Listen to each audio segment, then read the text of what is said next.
Roby and welcome to my workshop. Well, I'm coming back from the big box store. I got about 3 1x8s in the back, and we're going to use those to make some door casings. There's a lot of doors in this room, and 2 of them we're going to start on are the doors into what used to be the bathrooms, but are now going to be the 2 closets. Those casings, I need the width of a 2x8 because I've got the 2x3 studs plus 1 plus 3/4 inch furring strips plus 3/4 inch wall plank. All that builds up to pretty wide casing.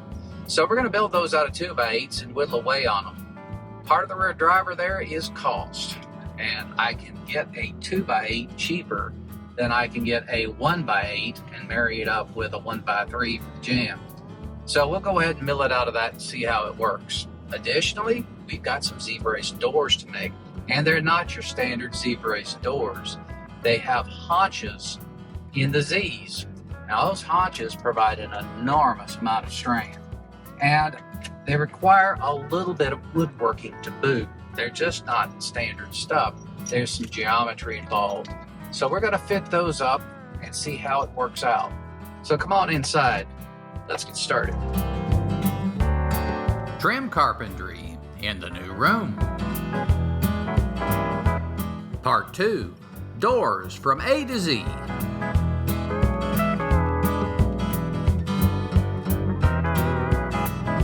Well, my boards are out of the truck, and the more I think about it, the more I'm comfortable with my decision. These boards, 1.5 inches thick. If I include the stop in there, I'm plenty thick and I'm good shape. But the width is what really gets me. I have a 2x4 to cover plus the sheetrock on the other side. That's okay. But I've got a full 3/4 of an inch in furring material plus another 3/4 of an inch in my wallboard. So I am much deeper than typical. So a 1x4 or a 1x6 wasn't going to get it. It just wasn't enough material. So I've got my 2x8s right here, and to be truthful, for the price of a 1x8, I can buy 3 of these. So I've got the tools and I can mill it down. If you don't have the tools, you may want to accomplish this in a different manner. But having said that, let's go upstairs and take a look, and let me prove out to you why I think this 2x8 is a better idea than going store-bought. I've got a piece of my wall plank just kind of up here with a clamp, and when I take a measure, I'm coming in about 5 1/4. And if you had a 6-inch board coming in at 5 1/2, 5 3/8, you might make it work. But at the end of the day, you've still got to get it flat. And I'm not too sure you're going to get there, and you're never going to get that 7/8. And all that goes with it, the 2x material is actually cheaper than the 1x material by a factor of about 3 to 1. So if you've got the tools, this way actually makes sense. Yeah, you get a lot of sawdust, but you save a little bit of money and you make it a project to boot. Now, we're going to try to get the stop in on this as well. So let's come into the other room, and we've got a few that we can use to mimic. I'm standing in the doorway to one of the upstairs bedrooms, and one of the first things you'll notice is the walls are painted white. The previous owner wanted a little bit more color, and in the process of painting this, he took off trim pieces around all the doorways, which is what I would have done. That way you put the trim pieces back and you get a good hard line without having to cut in. It makes your life a lot simpler. But he didn't put the trim pieces back, which is good for what we're about to do, but I haven't found the trim pieces, so that's another project. But let's take advantage of what we have here. I'm looking at this right here, and I've got better than 3/4 of an inch. So they did plane this down, and they worked with it a bit, but they had bigger lumber to start with. In addition, I've got about 1.5 inches there, 1.5 inches here, which is what I would expect, but I've got 2 inches right here, which is a little bit more than I would have expected. And you know, we're building our own, so we can duplicate that. I'm going to take a few more measurements, and we're going to head down to the shop, and we're going to duplicate this door casing. When I selected these boards, I had a lot to choose from, but not much of it met my criteria. One of the things that I wanted was I wanted a pretty true board in the long dimension, in the face dimension. That's the one we've got the least amount to work with. So I was focusing on that. Secondly, I wanted good straight grain. That'll keep the board square for longer, and it gives me a better chance of it not moving once installed. Third, I want as few knots on the face as is possible.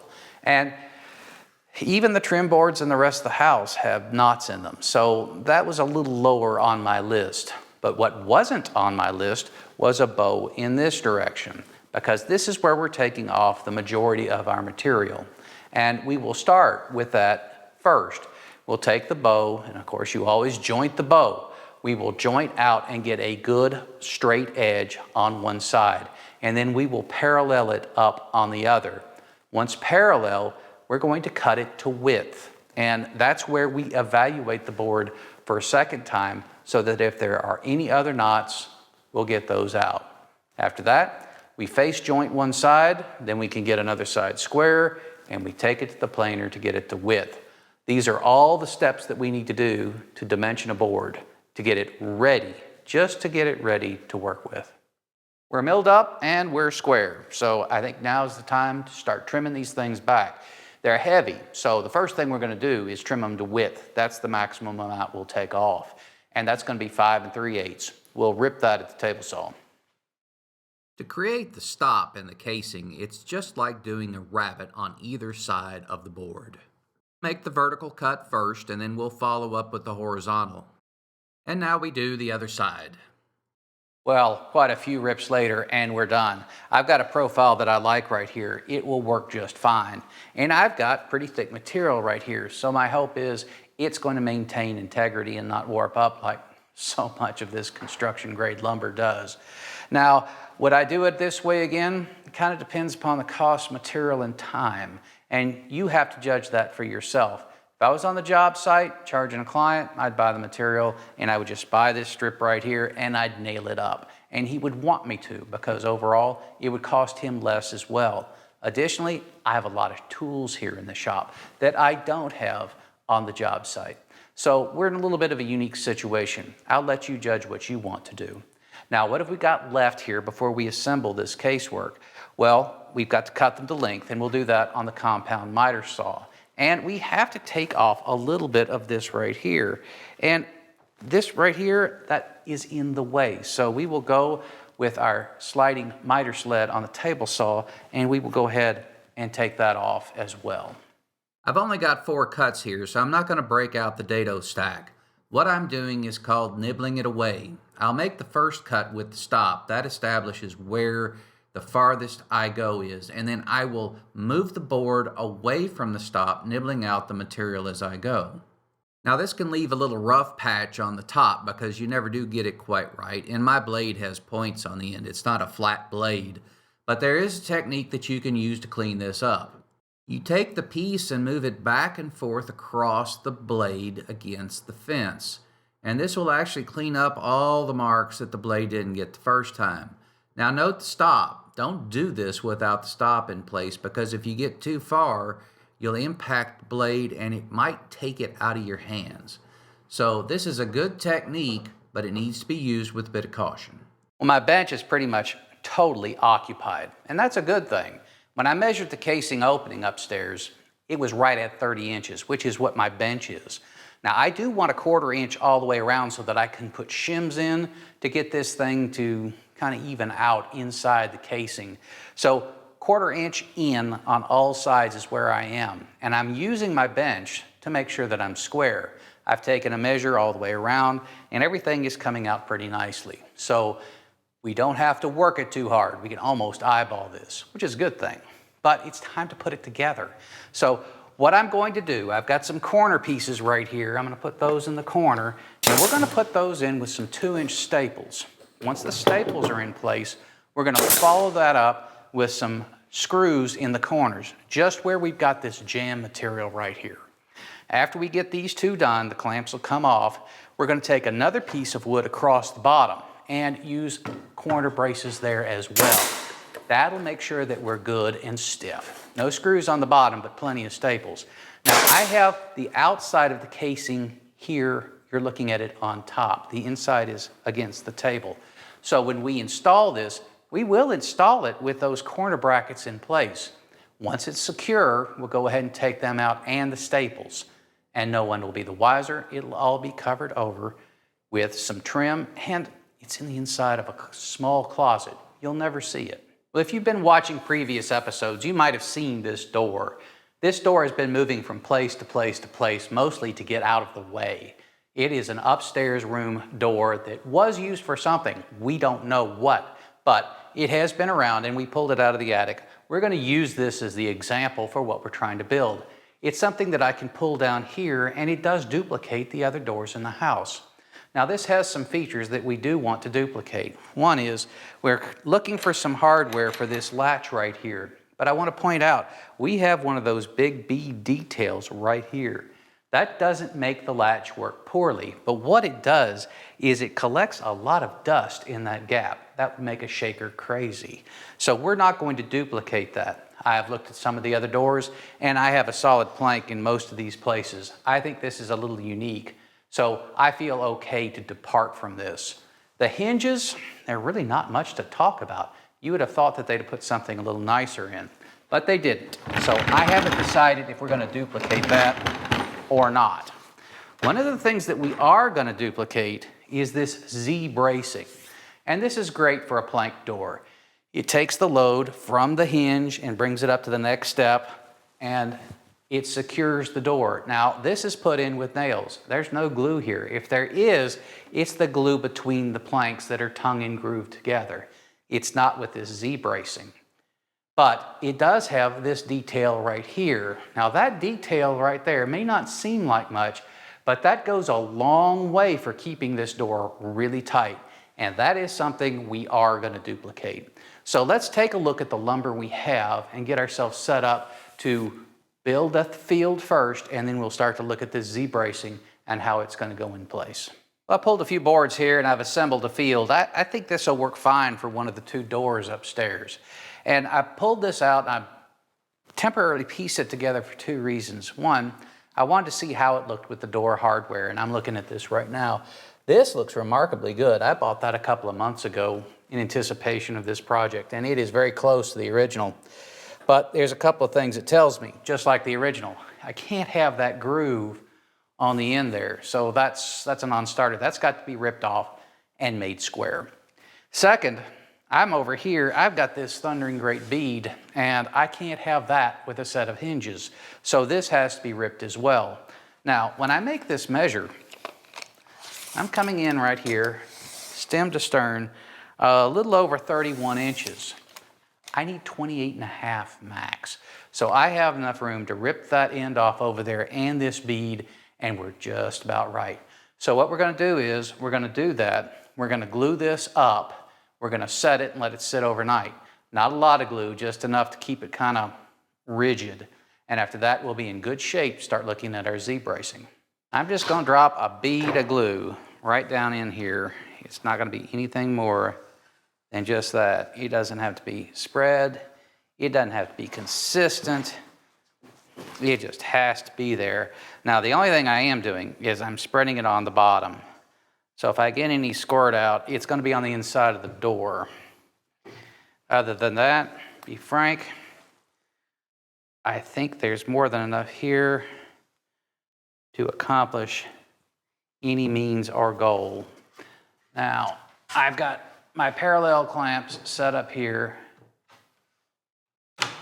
and they are holding things in place. And I realize that this looks very precarious. That's seated pretty well. Now, I know that you're thinking these could probably damage the bottom right here, and they could. But I have placed a couple of spacers in there to help distribute the load out a little bit better. So I'm going to go ahead and continue with this until the field is done. I'm under no illusions that I'll get this tall, but I'll get most of it, and then we'll piece the other door together. Good morning. I'm just back from the big box store, and I took this hinge with me, took it off the door. This is a 2.5-inch hinge. It looks pretty standard to me. One of the things that I thought was unusual about it was it's reversed. And it was reversed because they wanted the barrel to be outside the door. They wanted to be proud over here, not interfere with the casing and not interfere with the door. They didn't want to mortise it. And of course, too, they didn't want it both hinges lined up in this direction. They wanted to put it right here on the flat. For some reason, they wanted it to be seen. So in order to match this, you have to be able to pull the pin and reverse the hinge. So that was one of the things that I was looking for. Well, I found it. I got lucky. There's a standard hinge, 2.5 inches. And I looked at this and I thought to myself, it is just exactly like the old hinge. With a little bit of persuasion, I got the pin to pull. So I can reverse it, and the way that they manufactured the barrel is exactly the same as the old one. As a matter of fact, I was looking for the logo that's on here, on there. That's how close they are. So we will take this and reverse it. Now this is black, but I looked at the old hinge, and when you look at the back side, you see a shiny steel. On the front side, you see a gold. Well, this gold is nothing more than the finish that they put on the rest of the door. So I think the black hinge is going to be fine. It's going to match the door hardware, and to be truthful, we're far enough separated in another room where it's not going to make any difference. And if it does, I'll replace the hinges on the other closet doors and make the whole upstairs match, but that's another episode. So right now, we've got to get to that field. Those doors have had a chance to glue up, and we need to start looking at that Z-framing. So come on over here to the bench. Before we can start anything, we need a good square edge on the bottom of these doors, and a track saw is just the right tool for that. Now that I've got the door cut, it's in the casing, I'm taking a look at the hinge hardware to see how this lays out. And all in all, I can do one of two things. I can cut the barrel back right here a little bit so it fits in flush with that, or I can let it come out proud and bring it up a little bit, which will raise it off the jamb just a touch. I'm not worried about either one. Right now, I think I'm good enough to start on the Z-bracing. I'll tackle this problem just a little bit later, but we need to recognize that it's there. All in all, this is fitting in the jamb really nicely. I'm looking at this Z pattern, and I see a number of things that are worth note. We've got a cleat on top and one very close to the bottom to help stabilize the field. One in the middle, right where the door latch is going to be. Finally, this Z pattern right here is matching up right nicely with a lot of stock that I currently have in the shop. Now, we have to put a pretty aggressive chamfer on this, and that's going to be on the table saw. I won't bother to do it on the rider table, it's just not enough. Secondly, I don't have that much of this thicker stock. We're going to make it all out of this. I don't think anybody's going to notice. With two doors, we've got 6 horizontal crossing members, and we're set up here on the table saw to do that. I'll make the first cut, get a good clean cut on one side, and then I'll engage my measure to get the second cut.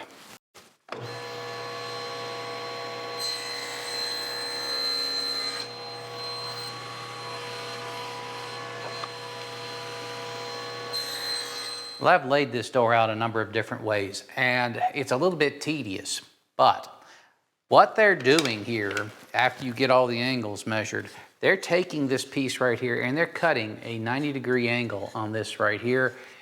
They're using this angle from here to here as the angle on the Z-brace, and they're making this up as the difference.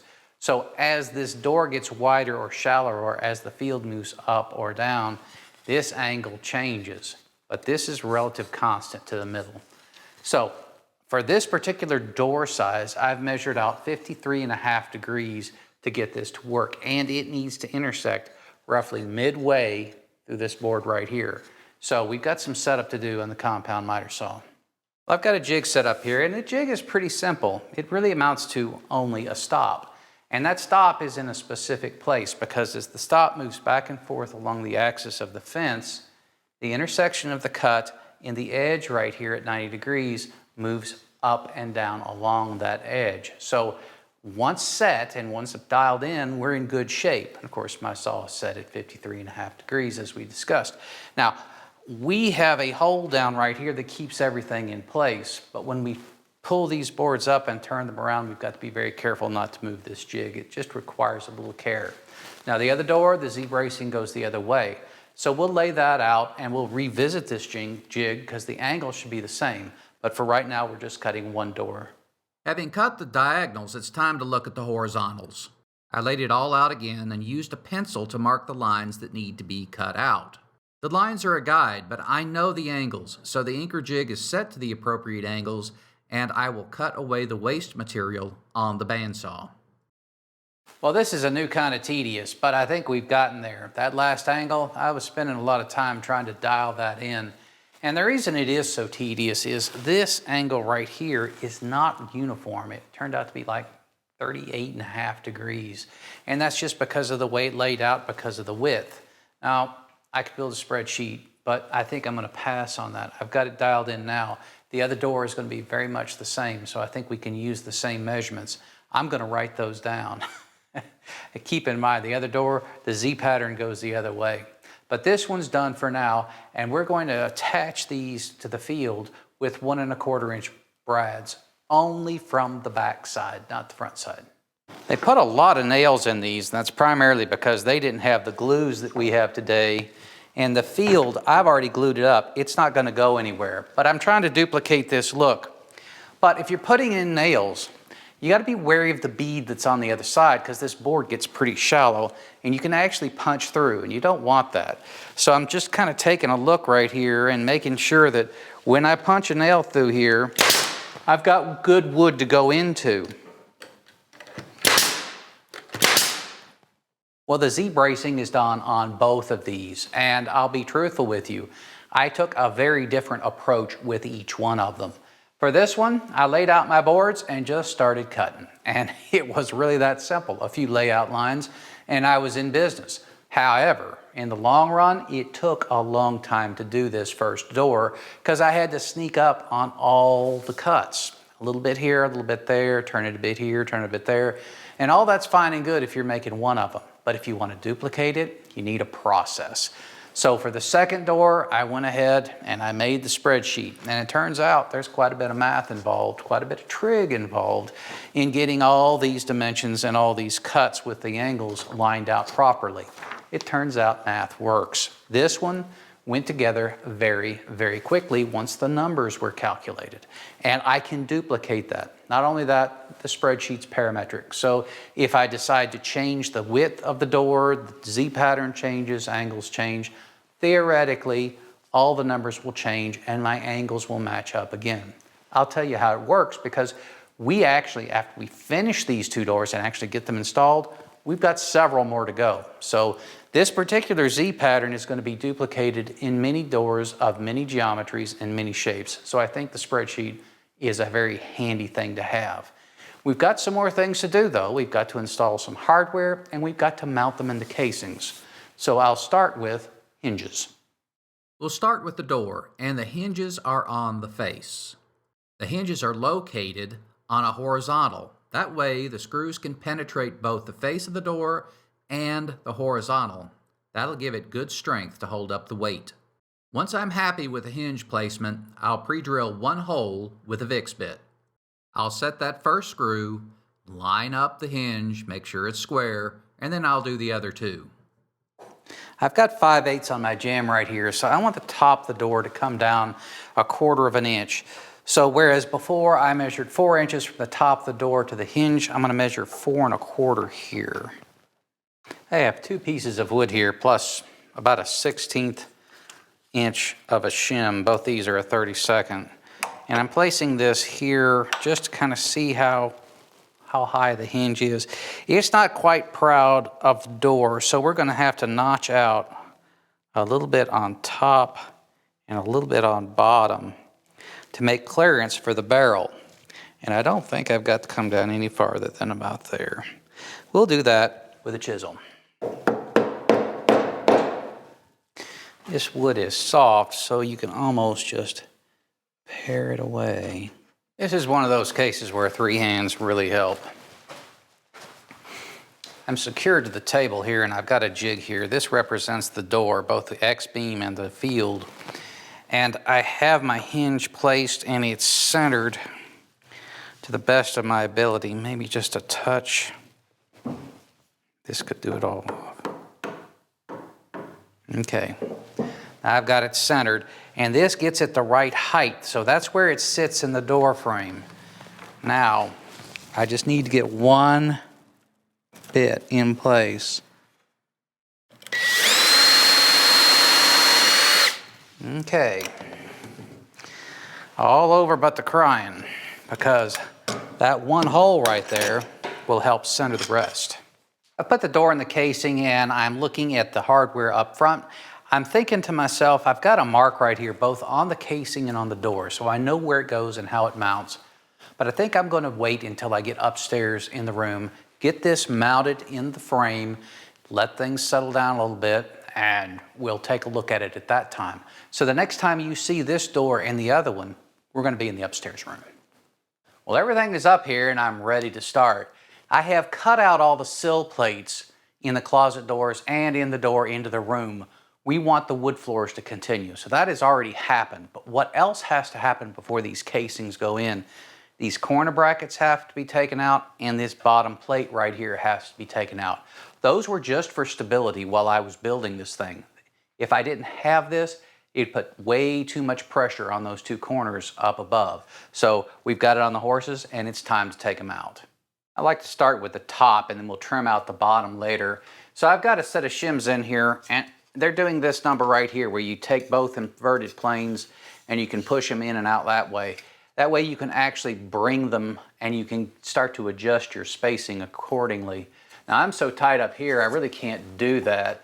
So I'm just placing a couple of shims on either side and they will not meet in the middle. That's how tight it is on top. Next thing you've got to do, and you don't want to forget this, is take your board, in your case it may be sheetrock, and place it right here so you know that you're jammed. I was starting out with this on the furring strip, which would have been a total mistake. This is where you want to be so that when you put your trim work right here, it's even with both. You take these off, you're not here, you're here. Good sharp knife. Setting a door is a difficult thing, and it's been my observation it doesn't matter if they're made well or not. One down, one to go. And now we have two. Time to start on the door latch hardware. We'll start with the latch, and I've made a mark right here where I want it to go and a corresponding mark on the door over there. And this latch, it represents the center of your little drop. And that drop, again, I want to be centered right on that. So when I put that latch in place, the very top of this is lining up with the mark that I have here. Now, I want this to shut fairly close, so I'm going to give myself a little wiggle room, but not a whole lot. Now, to ensure that I hit the mark just so, I have my Vicks bit, and I'll give it an eyeball, and we'll get the first one. After the first one, we'll go ahead and put that screw in, and then we'll do the next one. Okay, with my mark in place, I'll go ahead and put him in just even like that, right on the latch. That's where I want him. And that right there is where I want my hole. The latch we have here has a washer that goes in the back. So I'll put our decorative screw in and put that washer behind it. And that's what we'll put in next.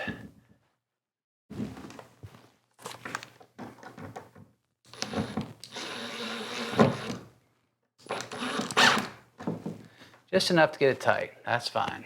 So we're looking at this right here, and we want our catch right here to be such that we are able to go up, but at full time it comes down. That's about where we want to be, just so that when we are up, we go all the way up. Now, this is binding up a little bit, but I think we've got the idea. No need for a Vicks bit here. So just as it touches.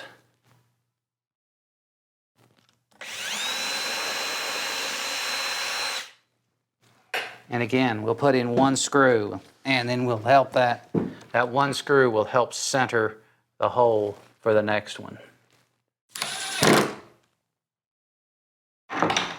Yeah, that works pretty good. This has been a good project. There's a lot of things that went on here, including the Z-bracing on the door and getting the hip to work, the rebuilding of the casings, and building it as a modular unit. Now there's a number of things that didn't work out well. Now, if you'll recall, I made the casings out of a single board. I don't think I'll ever do that again. And there's a number of reasons. One, it was a lot of work. And two, the boards are warping a little bit more than I want. And we're gonna keep an eye on those. So now that they're in the framework, I'm hoping they'll settle down a little bit. At the end of the day, when we put the trim up, we may have to get a hand plane out and knock off some corners, but it's nothing we can't manage. What else would I change about this? Not a whole lot else. Everything went in pretty well. And it's not that complicated, and I think you could probably do it too if you wanted to. So what do we got left? A lot more doors, and most of them aren't nearly as interesting because they're a lot more the same. For instance, the door into this room, it's 2 hinges and a latch, just like these, as are the 2 doors behind the bathroom and closet crawl spaces. Now, for the crawl space that's over here, I've got latch doors that are going in place, and that might be a little different, and I think we may shoot some of that. And we've got a slider that we want to put in behind the pull-out drawer storage, and that could be interesting. I'll shoot it and evaluate it. Maybe, maybe not. Only if it's interesting, because I think you've seen the lion's share of what is interesting with doors in this room. It could be the next time we do doors, or it could be wall boards, but either one. I hope to see you next time in Roby's workshop.